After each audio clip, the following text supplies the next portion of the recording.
Magandang, araw po sa inyo. Hindi po maganda yung balita tungkol kay PRD 'no.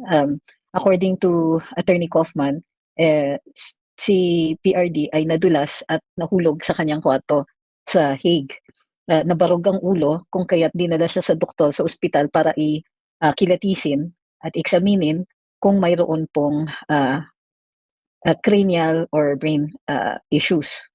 So, wala pa pong final na balita sa kanyang kalagayan. Ang nire-raise na issue ni, Attorney Kaufman ay yung fact that si yan, si PRD nga ay nangangailangan na nga ng assistance, ayun. More than one pala times na siya. More than mahigit isang beses na daw siyang nahulog, ah, as a result daw of one of these incidents. So, ilang beses na daw siyang nahulog. There might be some neurological issues with PRD kasi kahit naman noon ina-assist na siya maglakad.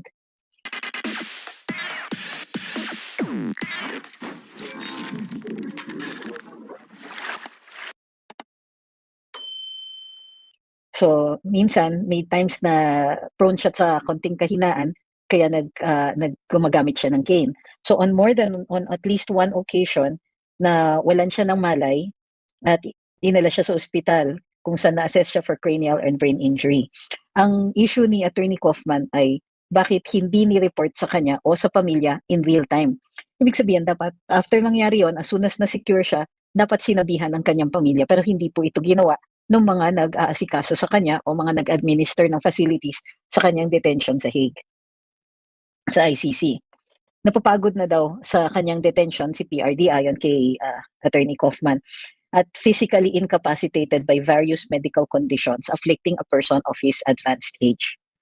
All of these conditions are now known to the Marcos administration after its representatives sent a surreptitious visit to the ICC detention room center to gather intel under the pretense of offering supposed care and concern for the welfare of one of its citizens. The court will rule on whether the former president, who has been kept from the public eye since his surrender, may continue to be detained.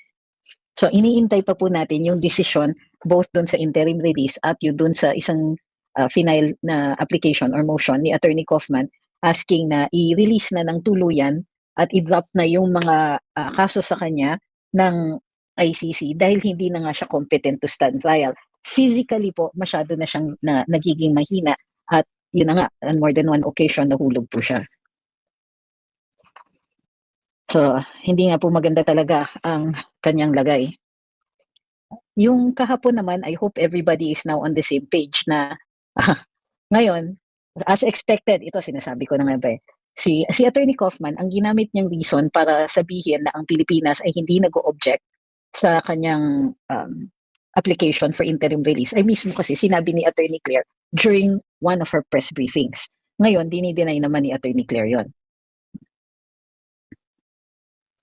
So, para dun sa mga nagsasabing may makakasuhan ba, may mga I think you have to understand how cases work. What is a case ba? Kapag nag-file ka ng isang reklamo, ikaw ay nagpoprotekta ng iyong karapatan. Ang tanong now is kung kanino na nanagot yung mga tao, whether directly or indirectly, na may contribution dito sa nangyari kay PRD.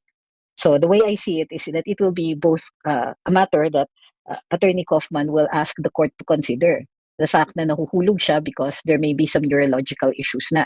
So may mga ganyan, pag advanced age na, hindi na po ganun kadali yung magbalanse.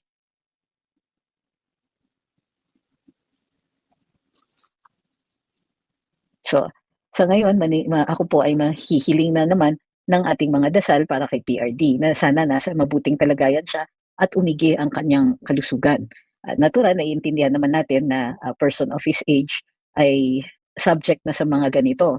Pero alam din po natin na lumalala ang kanyang sitwasyon dahil nandun siya. So ang ipagdasal natin ay yung agaran na siyang mapalaya.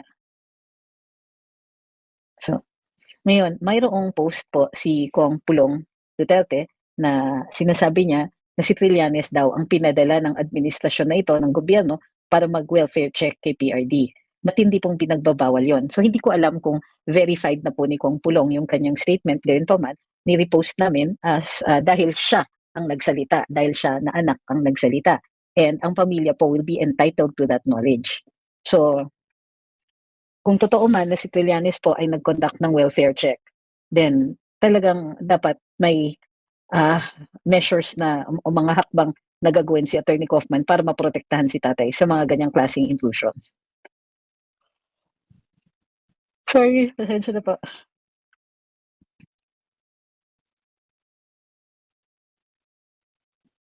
Sabi ni Gagay, may nabasa akong comment na kaya nakakalapit o bisita si Strilling kay PRD dahil siya daw ay complainant. In fact, that is the reason kung bakit hindi siya pwedeng lumapit kay PRD because of the possibility na saktan niya. Remember na kung nagrereklamo man, tunay yung pagrereklamo ni Trillanes, he has every reason to hurt PRD. So hindi nga dapat sila pinagtatagpo. So kung sino man yung nagkomento ng ganun, correct nyo na lang, hindi po totoo yun. Maling-mali, as in super mali yun. What they are entitled to is to know kung nandyan pa at nakadetain pa si tatay.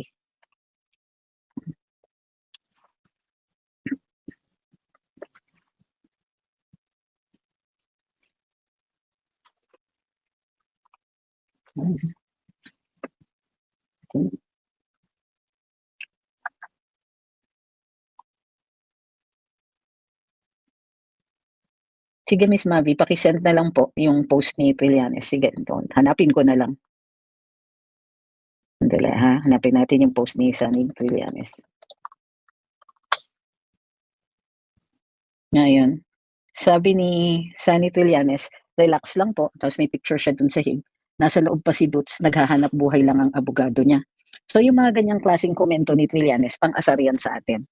Dali lang ha, I really have. So ang sabi ni Trillanes, relax lang po, nasa loob pa si Dutz, naghahanap buhay lang ang abogado niya. So yan yung ano niya. He was in The Hague, yes. Alam ko may seminar siya. So hindi ko sure kung totoo na siya mismo ang nag-conduct ng welfare check. And if totoo yun, ang laking kapabayaan ng ginawa kay PRD. Okay. Ngayon, yung kanyang pag-check kung nandun pa si PRD, pwede naman po yun dahil nga siya ay complainant. So, okay lang and correct yung portion na yun. Pero in this case, kung sakasakaling mayroon siyang attempt na makita personally si PRD, hindi po that's a different story altogether.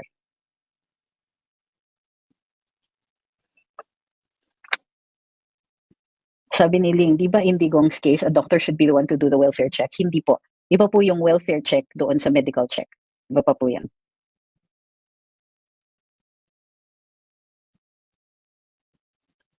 Hindi ba pwedeng pasok ng defense na violation yan of his right to privacy and his healthcare?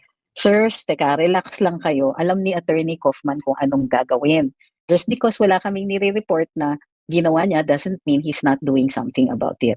Hayaan niyo naman. So, alam ko that you mean well by saying dapat may ganito, dapat may mayroong e-file and all that. Attorney Kaufman is on it.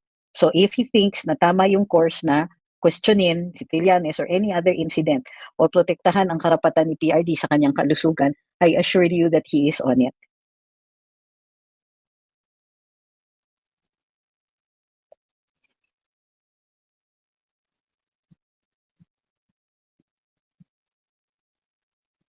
Huwag po tayo mag-speculate ha. Okay, sabi ni Jess, sa tingin ko kaya hindi ni-reject ng PH government ang interim release na request ng kampo ni PRD. Dahil mismo nag-conduct sila ng wellness check, nakita nila na talagang hindi magandang lagay ni PRD. At siguradong managot sila sa taong bayan pag may nangyari kay PRD habang. Actually, hindi tama yan. Kahit sabihin mo pa na ganun yon. Pero ang basehan po ni Attorney Kaufman para sabihin tinanggihan or hindi tumanggi ang Philippine government doon sa application for interim release ay mismo sa sinabi ni Attorney Claire na hindi sila maghahabol. It has nothing to do with Trillanes. Yes, conscious po si PRD. Si PRD nga po ang nagkwento kay Attorney Kaufman na siya ay nahulog.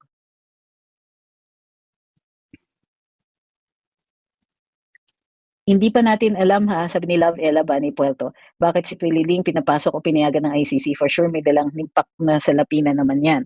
Let's wait and see kung ano po ang finding ng hukuman.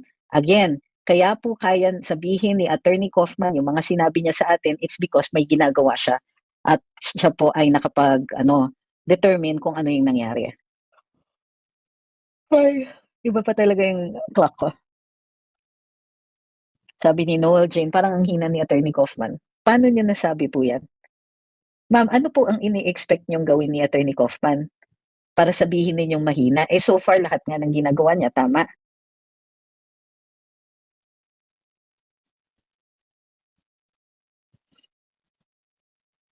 Sino may sabing hindi? Sabi ni Aya, ba't di pwedeng kasuhan yung mga bangag? Si PBBM po ay presidente. Hindi po siya basta-basta pwedeng kasuhan. Kailangan po sa kanya is impeachment. And since kulang ang mga kakampi pa natin yata sa House, hindi pa po yan nauumpisahan.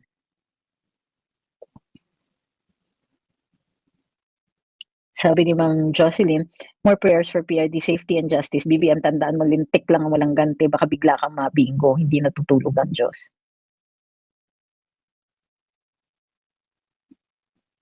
Sabi ni Ned, tama kayo, basic policy ng jail management na bawal ang private complainant bumisita sa akusado unless it is with the knowledge and consent of the accused and or his close kin as it is prejudicial to the interests of the accused, especially since the case is pending. Sabi ni Bruno, so hindi totoo na tinulak ni Trillanes si PRD, nagkataon lang na nandun si Trillanes sa Hague. Wala tayong confirmation na tinulak ni Trillanes si PRD. Pero malaki yung possibility na tinanong niya o nag-inquire siya kung andun pa si PRD sa loob.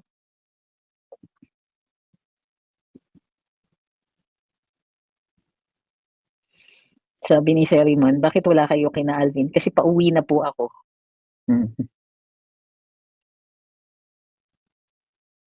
So, bakit niyo naman ina-assume na nandun ako the whole time? Maikli lang kasi yung visa ko compared dun sa iba.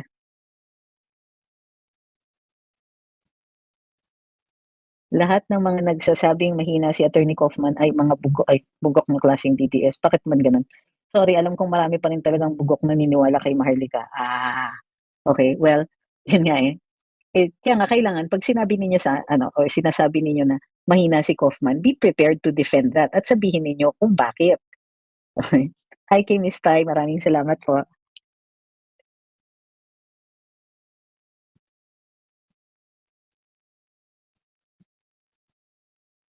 Sabi ni Noel Jane, malalaman naman kaya Tatay Digong kung nakita niya si Trililing. Hindi naman po siya ganun kahina na yung utak. I mean, he's very intelligent. He still has his wits. Nagiging makakalimutin lang dahil kukonti nga ang kausap. Or at least yun yung nababalita ko. Pero iba rin naman syempre yung pagkikilatis ng mga dalubhasang ni request ni Attorney Kaufman. Hi, Miss Dalia. Hindi po lang nagsasabi na nakapasok si Trillanes sa selda.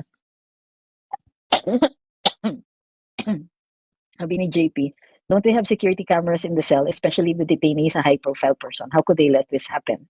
I'm sure, yun na nga yung point. Kung sakasakaling nakapasok si Trillanes, it's because he was let in. So let's wait until ma-confirm yan. Walang sinasabi si Attorney Kaufman na si Trillanes mismo ang nakapasok. Ang sinasabi niya, representative of the Philippine government.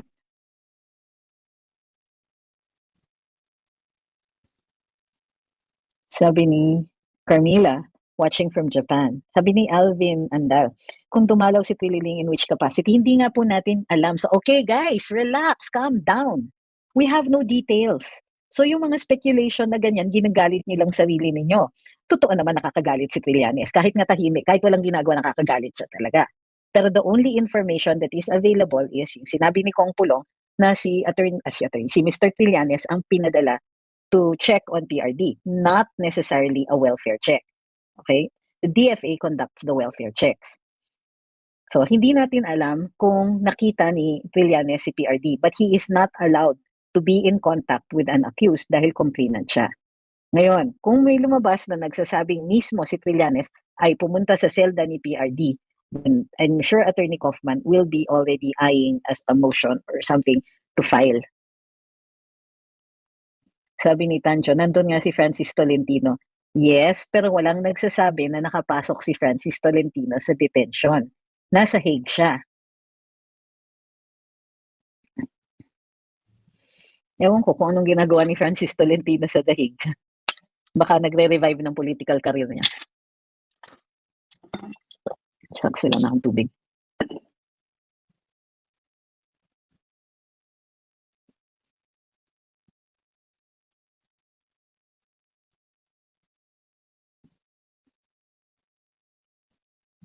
Sabi ni Eleanor, asan po si Ma'am Hanilet common law wife ni Tatay Digong? Hindi po siya common law wife ni Tatay Digong. Number one, there's no such thing under Philippine law. Number two, they are not together. I don't know if you read yung mga posts that they had broken up. Okay? So, there was some time before. So, I don't know po rin kung ano yung pakay ng pagtatanong ninyo na napaka-off-topic na question. So, if you're asking that question to underscore na si Ma'am Hanilet ay common law wife, hindi po totoo yun. Okay? They don't live together. So, but that doesn't mean anything bad, ha? It's just that it's not true that she's a common law wife. Currently, Yes, sabi ni Ma'am Jenny, I'm sure mismo na sinaserve. Bini, Levi, Eli, si Suki, si Eva, si Mimu, yes po, miss na miss ko na po sila. Si, ano pa ba, si Joey the cat ha, not Joey na, of course si Joey. Pero si Joey yung cat namin. Sino pa ba? Yung isa, may bago si Callie.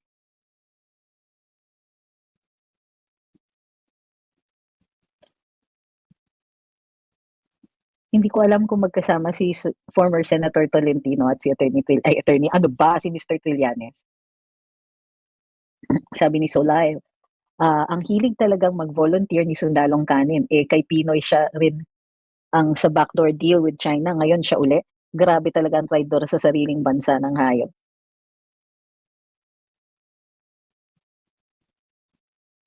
Pwede po bang i-complain ng ICC in case mapatunayan?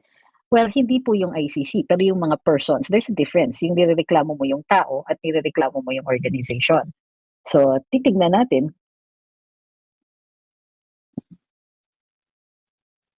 Tama si Olivera, sabi niya, relax lang, nang aasar lang yan si Trillanes. O, tama yon. Pag naasar kayo, di, asar talo, di ba? Sabi ni Marlon, to PRD, we're sorry we voted for BBM last time. What is happening to you right now is partly or entirely our fault. We're sorry we did not listen to you the last night.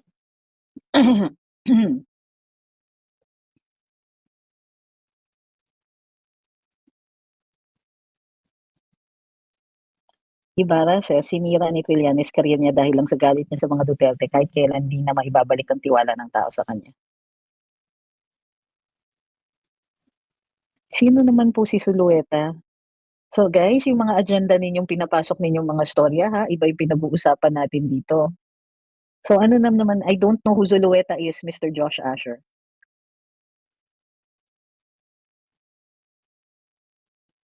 Sabi ni Teresita, okay lang po ba si PRD? May balita kayo sa health niya? Yun lang pong last na sinabi ni na Ma'am Elizabeth at ni Miss Bell. But I don't think sinabi sa kanila ni tatay na ilang beses siyang nahulog.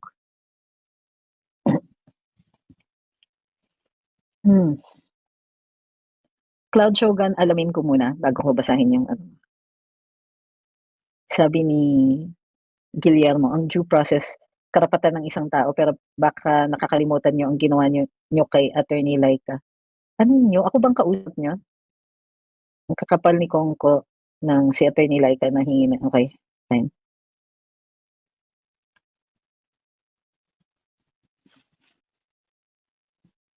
I wonder why Kat De Castro is mom supporting or somehow console with Duterte situation.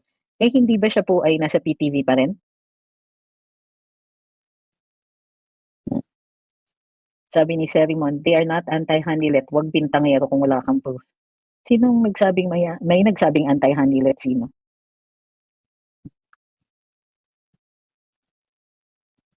Arlene Cruces, may mga camera ba o audio recording sa facility sa loob?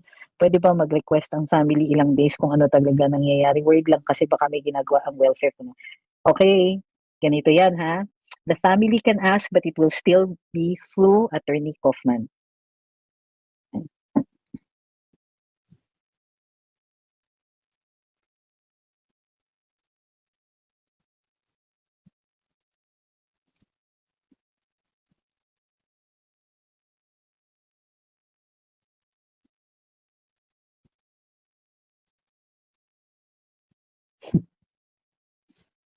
Wala.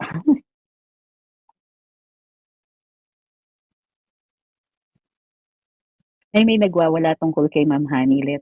Sir, wala naman akong sinasabing masama kay Ma'am Hanilet. There was an editorial that came out. Um,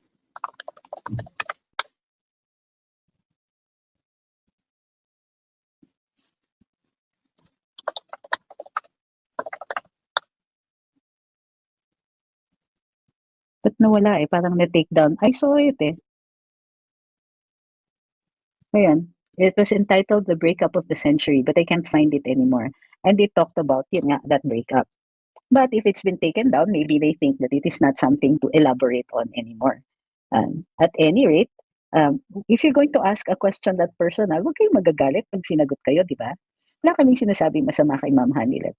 She has her own life. And if you insist on bringing her into the public eye, aba, you have only yourself to blame for that. If may ibang magsasalita ng nang hindi mo natatanggap, kayang tanggapin.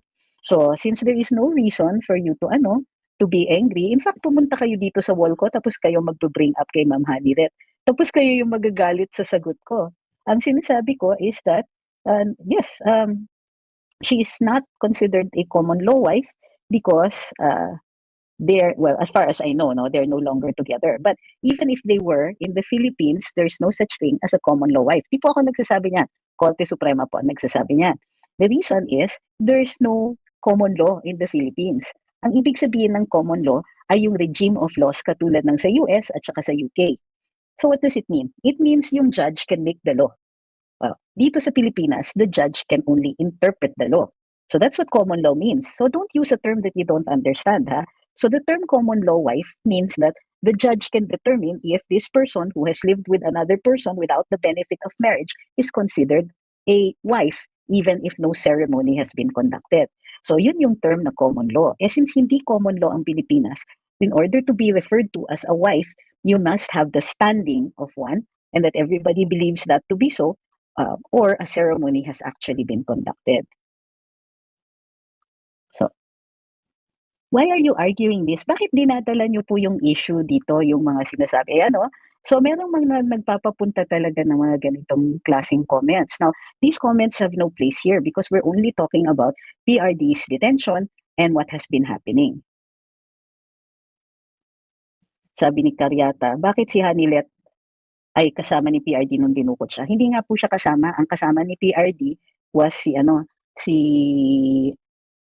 ES, di ba? But yes, she was present in Villamor because they were together in the trip. So, bakit does that mean that may marriage kung you were together on a trip? So, yun nga. Hindi ko sinasabi, for me, irrelevant kung whether hiwalay or not. Basta ang term na common law wife doesn't exist in the Philippines under common law. Now, having a child doesn't also determine whether the couple has a relationship. But I don't want to argue this because it is not relevant. The topic here is PRD's condition in the detention. Okay? So,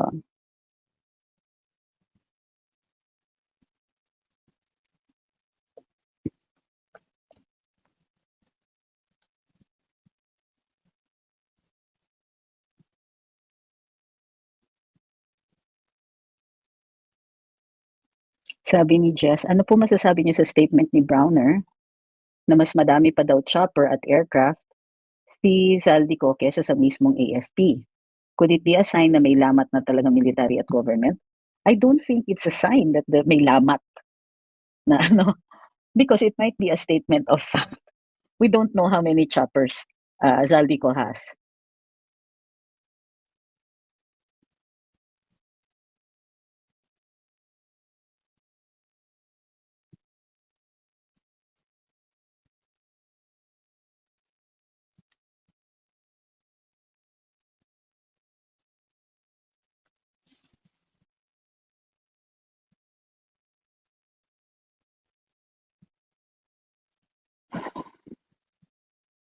Sabi ni Zhuang Li, as a healthcare assistant here in the UK, a person who has dementia and prone to falling, we are assigned one-to-one client. Anything happens to the client, it's considered negligence po.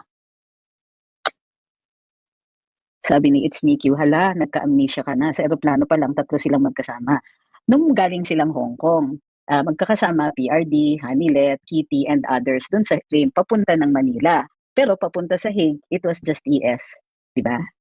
Hindi ko naman sinabi yun. Kasi ang sinasabi, bakit magkasama sila? Hindi naman sila magkasama going to the Hague, diba?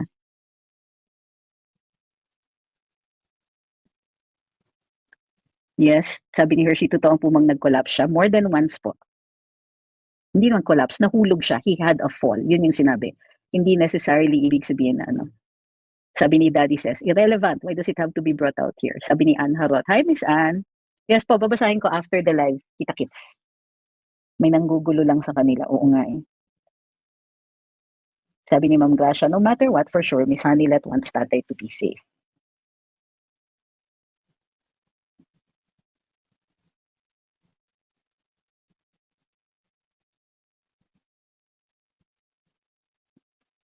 Okay, so let's clarify uli yung kay Trillanes. Huwag tayong magpaano.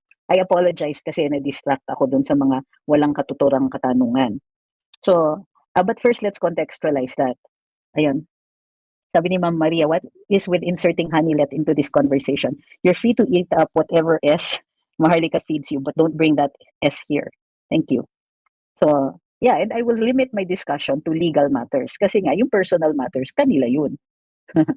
So, basta as far as I know, is that there is no longer any relationship other than the fact that she is the mother of Miss Kitty. But if there is, in fact, the existence of a relationship, then the best thing for all of us to do is to shut up, including me. I will shut up.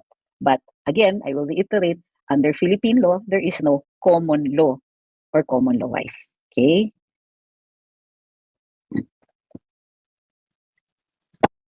Yung aking, please away. Otherwise, they won't know. Again, so what are the series of events? Series of events is, kasi si Trillanes, mas marty din sa seminar na in-attendan. Di ba? Sinabi nga namin yun. Meron po sa akin, sabi, ano na dyan? Tinga, buhay pa nga. O, di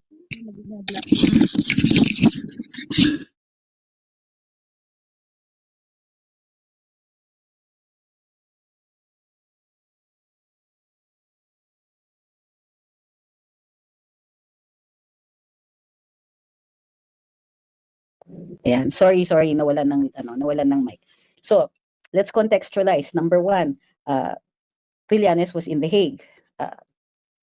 No, before that. Number one, there was supposed to be a confirmation of charges 22, 23, 24. Hindi po natuloy because nag-file ng application si Attorney Kaufman for either, tapos na yung application for interim release na submit na. Nag-apply siya for a dismissal of the charges on the ground that PRD is increasingly becoming incompetent to face the charges because he will no longer be able to mentally defend himself because of deteriorating mental capacity. While this was happening so the proceedings were postponed, dumating naman si Trillanes dito sa Hague. Now, according to one report, which I can no longer find online, is that he arrived with former police, Colonel Royina Garma. But what is official is that he attended a seminar with the ICC. Now, if it is true that he was with Royina Garma, the purpose would be for Ms. Garma to be able to, to be admitted as a witness or to submit some evidence to favor the complaint of Trillanes. Now, suddenly, Attorney Kaufman announced that a welfare check had been conducted on PRD, supposedly by DFA officials. Now, yun yung sinabi ni Attorney Kaufman, DFA officials. So, yung DFA officials na yun, for the first time since PRD has been detained, did not coordinate with him. So, underscore, welfare checks are allowed, welfare checks uncoordinated with counsel, not allowed. Now, sabi ni Attorney Kaufman, additionally, since the timing was suspect, sinasabi ni Attorney Kaufman is that the intention of the welfare check was to gather intel to determine kung si PRD nga ba ay competent pa to stand trial. At gagamitin yan para ma-oppose ng prosecution yung kanyang interim release o kaya yung dismissal ng kaso. Next. Ngayon, sinabi pa additionally ni Attorney Kaufman because he had met with PRD. Now, remember, walang ibang dalaw. Ang next na dalaw would be probably next week pa. So, ang dumalaw si Attorney Kaufman at ni-reveal sa kanya ni PRD na nahulog daw siya sa kanyang kwarto. Now, on one of those occasions, nawalan siya ng malay at siya po ay dinala sa ospital. Dahil dito, sinabi ni Attorney Kaufman, kakataka kasi dapat in real time siya daw ay ini-inform ng ICC o ng mga administrators ng holding or ng detention cells na kung ano ang nangyayari sa kliyente niya, pati yung family. So, in real time, dapat. So, yun yung latest. Now, also last night, kumalat ang balita na nag-grant yung interim release. kina-clarify po namin yan at ito yung nangyari is that some people thought na nung sinabi ni na Alvin na anong thank you Jesus si Crisette sa live with Alvin, akala ng ibang tao ina-announce na nag-grant na yung interim release. So hindi pa po yan nag-grant. Actually, what Attorney Kaufman was saying was that the elements are in place.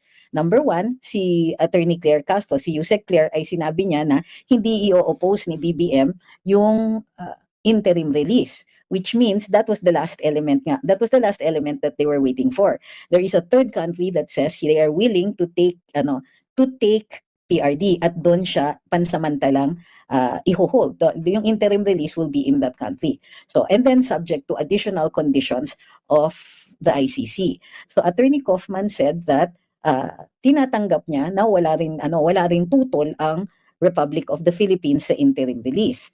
So, although kumakaripas ngayon si Yusek Claire Castro to clarify na wala namang ganong sinasabi, yung statement niya can be used as evidence to indicate the country's willingness or non-objection to PRD's interim release. So, yun. Dahil dyan, kumpleto na yung mga elemento at ang kulang na lang ay yung pag-approve ng ICC sa kanyang interim release. Assuming, of course, na after they have made a deliberation.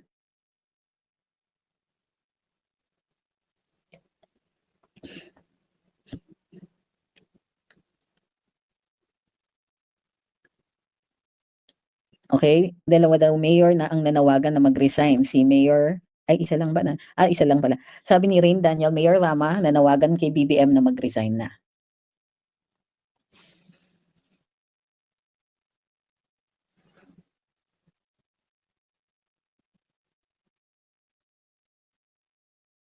Next.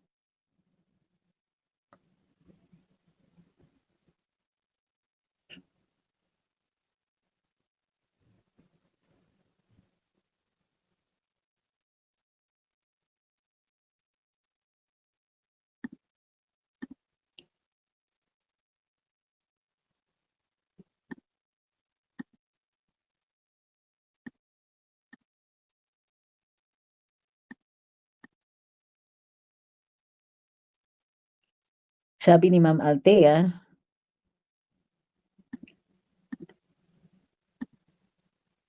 kinailangan pa ni Trillanes ng foreign powers para mapabagsak si PRD. Akala niya strong na siya, pero nakatuntong lang sa ibabaw ng kalabaw at nagmamayabang pa. Pati foreign powers di pa kakayanin si Piduts. Ano yun?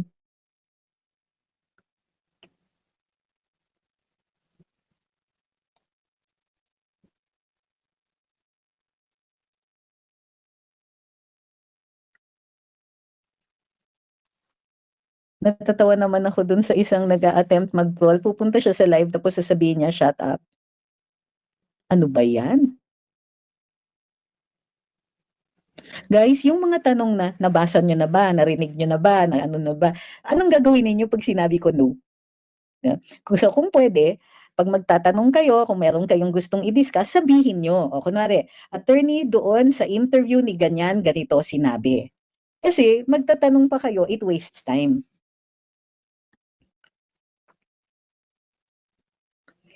Sabi ni Cloud, I'm sure di makalapit sa inyo si Trilly Ling dyan. Nakita niya full support. Oo naman. But I don't think he will try.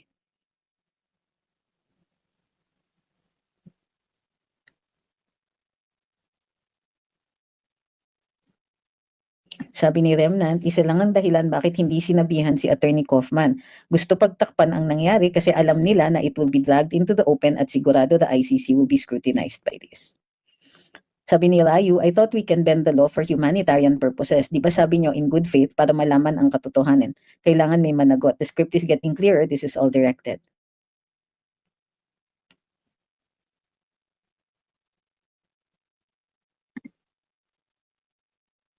Sabi ni Delmar, nakakagalit na.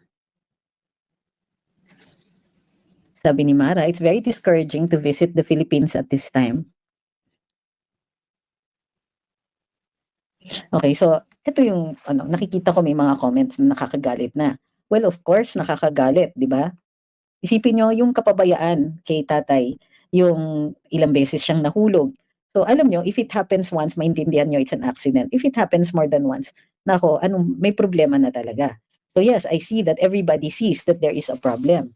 So ang problema rin is so many of you are trained or kumbaga, you think that everything ang sagot ay mag-file ng kaso. Hindi po lahat ng bagay ay nakukuha sa pag-file ng kaso. Or kapag ikaw ay nag-file ng kaso, you will find out later on that it is not necessarily the answer to the problem because it takes time. So, in the case of PRD, whatever is necessary will be done by Attorney Kaufman. Siya po ay counsel at it will be he who will determine if other cases should also be filed. Now, kung nagagalit kayo, yes, nakakagalit nga. But remember kung bakit andyan si tatay in the first place. Don't focus on the bakit pinabayaan ng ICC, sino yung mananagot sa pagkahulog niya and all that. Ang managot dapat, yung nagpadala sa kanya dyan. And remember, in the end, sabi ni Attorney Kaufman, nagka-prosecute kay PRD is the Philippine government led by no less than BBM.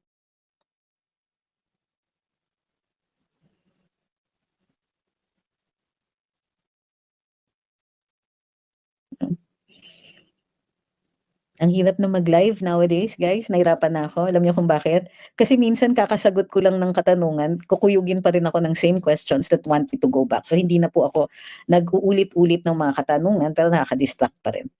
So maybe siguro like I said, dahan-dahanin ko na pong tumigil mag-live. Lalong-lalo na yung may umaakyat dito tapos sasabihin, mag-i-insist on asking questions tapos pagka sinagot mo chismosa ka. Nakakainis. Napagod ako.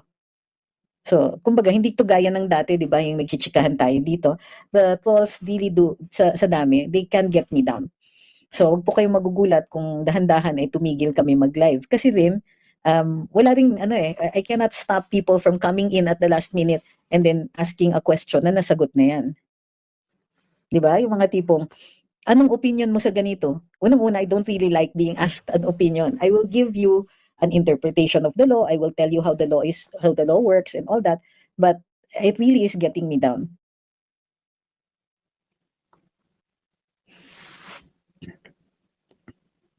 Tapos meron pang mga dadating dyan at sasabihin na, di ba, si so and so ang galing-galing. Parang, sige, di sana bumili ka na lang ng advertising dito kasi wala ka sa hulog.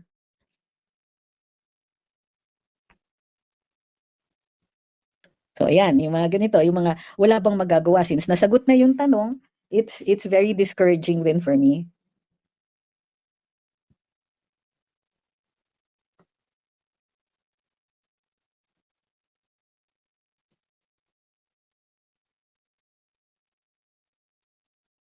Sabi ni Ron, ang daming kasama ni PRD sa pinagdadaanan niya ngayon. Samantalang si Pinoy mag-isa lang nung namatay, it shows kung anong impact ni Pindut sa Pinas.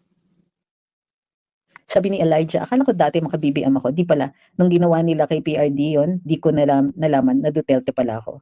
Seryoso, ma'am? Wow. Sabi ni si Haya, get more moderators to manage the comments. This isn't my job.